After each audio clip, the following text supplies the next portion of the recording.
Hello, what's up? This is going to be just a quick market update video. I'm not trying to keep it too long. I think I've published a lot of my thoughts on Twitter properly. But, where is the market heading? What are my trading plans for March 7th? For those of you who don't know, March 7th is when we have the crypto market summit that's going to be in the White House. So this is the news. White House Crypto Summit on March 7th. It will include prominent CEOs, founders, and investors as attendees. Okay. And this was announced on March 7th in terms of the exact date. And that's really what we're here to talk about. Okay. So first of all, let me talk about the April reminder. So one of my tweets that a lot of people focus on are that, okay, so what is, and I've talked about this in extremely great detail. Okay, so what's the April reminder, guys? Just one second. Let me just keep this up there. So the thesis for the April reminder came when we formed this distributive range. Okay, and this is something similar to what we had in April last year. Not really April, but like March and April last year. But it becomes apparent only when you're in that regime, right? So, for example, we had in 2023, so we had like a large amount of catalysts. We had the bear market bottom in November 2022. We had a lot of these, rallies and then some dumps, so like pretty insane 20% dump. And, we've just chopped around. So, in my opinion, this was all just an accumulation range. And we really only entered in a macro favorable environment from quarter 4 2023. So, you have this breakout over past ranges. I drew that horrible. Let me just put a line there. So, this is something that is really important to understand. Wherein, okay, so 30,000, like once we crossed 30,000, that was my signal to go completely risk on. And I put my entire capital into Bitcoin at this point. And then sometime in early 2024, we had the ETF announcement, then we dumped. So this is the ETF candle, by the way, guys. So 10th Jan, I think we had our ETFs, and then we, just dumped about $10,000 on Bitcoin, and then we resumed our up only channel. So my entire portfolio was into Bitcoin once we had this breakout. And this is where you had that macro environment favoring risk on sentiment. When we had this ETF dump, this is when, I already accumulated some Solana in this range, but this is when I full ported Solana. That was about I started buying at like $20 and then I bought a lot of it at 50. So this is where cycles matter, okay? And we've had a lot of talk about, okay, will we ever have a bear market? Will we ever have a bull market? Are we still in a bull market? Is it over? Is the bear market starting? And there's so many questions, right? The April reminder was just when we had this pre-halving range and then the following dump. So Bitcoin has become a really large asset at this point in time, right? And ETF outflows matter a lot. So keeping that in mind, we initially, in terms of the Fed, they paused their rate hiking during this period, and then we had a rate cut last year, which kind of propelled us higher. And then we had the Trump election candle around November. And this is when we entered like a regime where there were a lot of tailwinds again. So I am comparing the Fed's rate cutting cycle, which stopped around this period. Sorry, rate hiking cycle, which stopped around this period. And then we had this ETF announcement where we had an insane amount of spot buying. It pushed us literally from like 35,000 to 70,000, 75,000, which is where we made our all-time high. And then we had this massive range. So the market currently, in my opinion, is at a supply and demand equilibrium. And even though, you've seen a lot of people compare this range to this by now, but when we started doing it, we kind of did it before it was cool, right? So if we just compare this range, now it extends till here, but I only extended it till this point. So if you see how we had found fair value in this very large, 25 to 30% range. And the moment we started closing above value area low, this is when we went risk on. Elections, Trump winning the election was the signal to go risk on. And now we had sort of the opposite because Trump has kind of marketed himself in a manner that, in my opinion, is just one second. Yeah.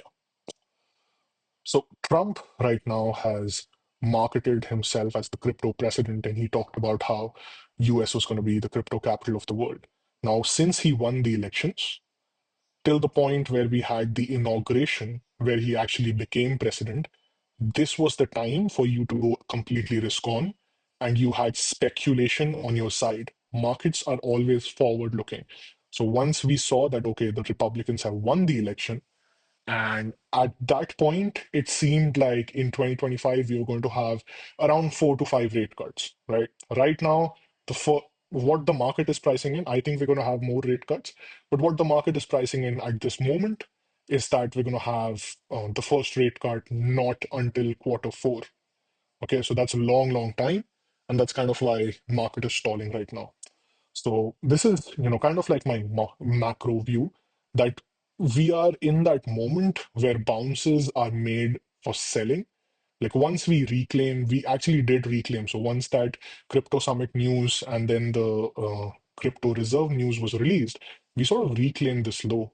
That could have been something like this August 5th low, but it just didn't pan out that way because the US equities rolled over. Let me just look into this chart. So, crypto, we just pumped really hard on this news. Let me just go to that. Uh, one second, one second. Yeah. So, Trump talked about how they want to create a strategic crypto reserve for the United States of America, wherein you'll have XRP Sol ADA, and then you had, okay, it will also include Ethereum, right? So Ethereum, Bitcoin, Sol, XRP, and ADA. That's what they had in mind. That's what they announced. And then we sort of tapered off. So my bias was that as long as the SPX, this is where the SPX opened yesterday, okay? My bias was that we at least move above, like to retest 6,000 and then we roll over.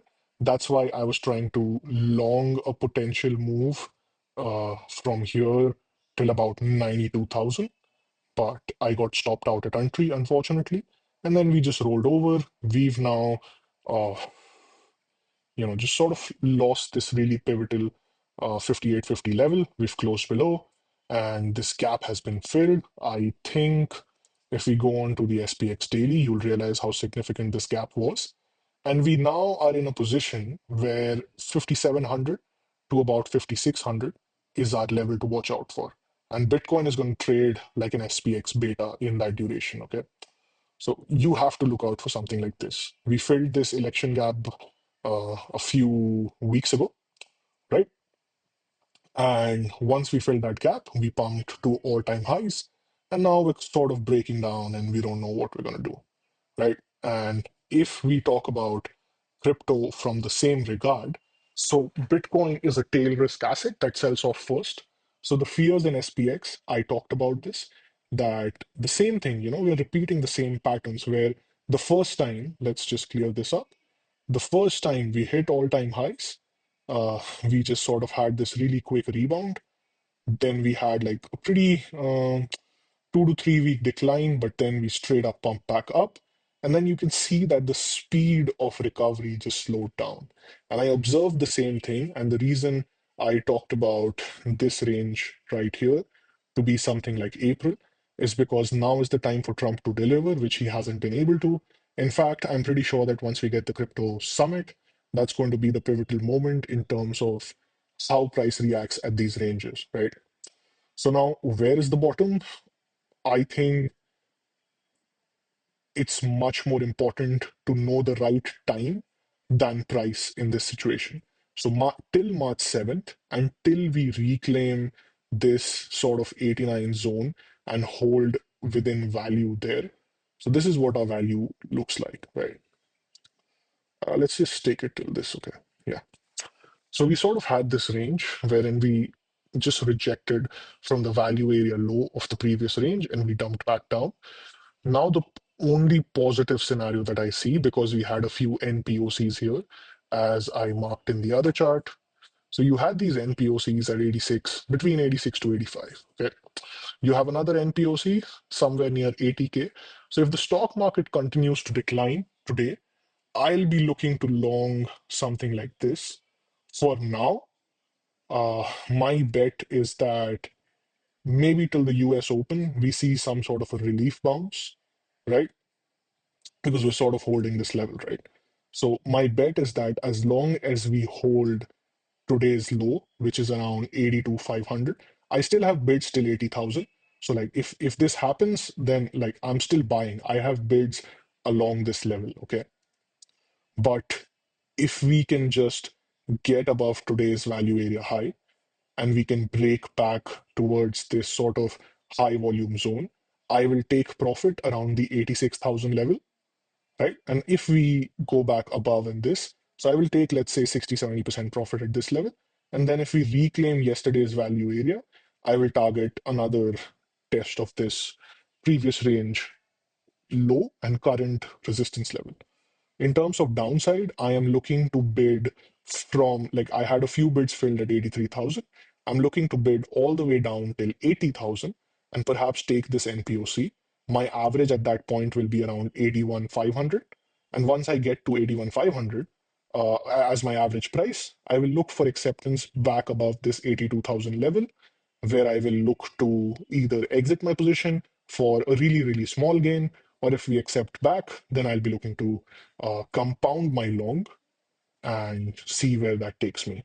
Of course, when we had, if we're looking at our range right now, so let's just go to the 4 hour, okay? Yeah.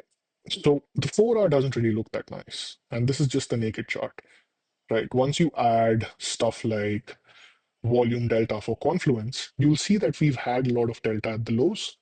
And even if we look at something like our order flow, we've come to this position with a lot of spot selling following through, right? First, it was the ETFs, then Asia woke up to lower prices and sent us lower. In the meanwhile, open interest, which wasn't really till we reached, like we went from 100K till 85K, and open interest wasn't really coming off. Now, open interest has declined significantly. And this is where I feel the opportunity lies to get a long position. This is just an EMA, right? So get a long position like that, have some open interest come on, have perp longs get aggressive, and just spot to just chill out a little bit, like ETF selling and certain entities selling to just chill out. I don't need them to buy a lot because the books are really thin, right? So if that happens, we can get a relief rally till 88,000. And that's the trade that we want to take right now. In terms of the macro picture, and the reason I said April reminder all the time is because I really, really feel that this range breakdown is very significant and it's going to take us 2 months to bottom out. It's not going to be, they come up with a reserve and they say, okay, everyone can just chill out now and something. So this might have been the low, but my bet is that we have this level here, right? We come down here, we form something like a structure like this, and this took us almost 3 months, but we could bottom out in the next 1 month or even 2 months. And the process would be something similar where we have a relief rally. We already kind of did when we reached 100K back here. But we have some sort of relief rally for now, given the March 7th catalyst. And then, depending on what happens on this March 7th White House crypto summit, right? Depending on what happens there and what they announce for the reserve, we will first have a sell the news. But what happens post that depends on the actual news itself. And it depends on the SPX because my bias on the SPX is around 5,600 to 5,700 is where we find proper support levels. And I believe that Bitcoin will bottom before the stock market does. So if Bitcoin bottoms before the stock market does, what would that look like? Relief bounce, come down, maybe defend this low, maybe we sweep that for a little bit, not lower than, low 70s. Like the max I would go about is just having this region as my support zone. I don't think we immediately go there or we flush out because the open interest has already been flushed out, right? So either we just gently tap this 74, 75K region over the next couple of months, and this would be like our August 5th lows of going to this demand zone, right? And then we sort of move up the lows, range a little bit, and then second half of the year, we move higher, or even in quarter two, we move higher. As of right now, the macro situation is not looking good. Uh, and this is kind of the reason why I sold all of my spot holdings between 105 and $106,000. And that's pretty much it for this market video. If you go back a few minutes, my bias for intraday positions, and my bias for the next couple of months. I will be back maybe tomorrow, maybe day after tomorrow with another update. And my plan with intraday setups. I wouldn't advise taking a position right now. If you haven't already, like I got one position near 83,000 and I have some orders lower. So if we break up, we can compound our long position as I explained. If we do not break up and we go down, we can keep on averaging down and size low, because the first time we were at 80K, it was a golden opportunity to buy. If you're offered the same prices within a couple of days, it's probably because it's not that great of an entry. And whether, right now I'm just trading level to level. I just wanted to talk a little bit about my higher time frame bias. And the one thing, the words that I live by are lucky entries and likely exits. Okay. So when we first had this capitulation wick, it was a very lucky entry, and that is why we longed around 81,000. Unfortunately, I closed too early around 85,000. And then we had this news that sent us up almost 10% on Bitcoin and 50 to 60% on Cardano and the other coins that were in the reserve, that are likely to be in the reserve. But we just roll around with it. We don't really care that much. But we had a bearish engulfing candle and pretty negative volume delta in that engulfing candle. And we sort of are now just at the same levels. So my bias for now is that 80K holds uh, till March 7th. Then we see a sweep or something. And if you like the video, if you want me to continue with these market updates every single day, or maybe every couple of days, please comment below. It motivates me, and at the same time, it gives the channel some visibility. So please comment below. Please, follow and subscribe. And I'll be back soon. If you want to know how I'm taking trades on altcoins, just mention your altcoin below. I'll get back to it as soon as I can. And maybe, I'll make an altcoin strategy video. I've been wanting to do that for some time, but if there's enough interest, obviously it takes a lot of effort to make a strategy video. So if you are interested, just let me know and we'll go ahead with that. Those are my plans for today, and all the best in the markets. Don't get liquidated. Make sure to manage your risk at all times. See you guys in the next one.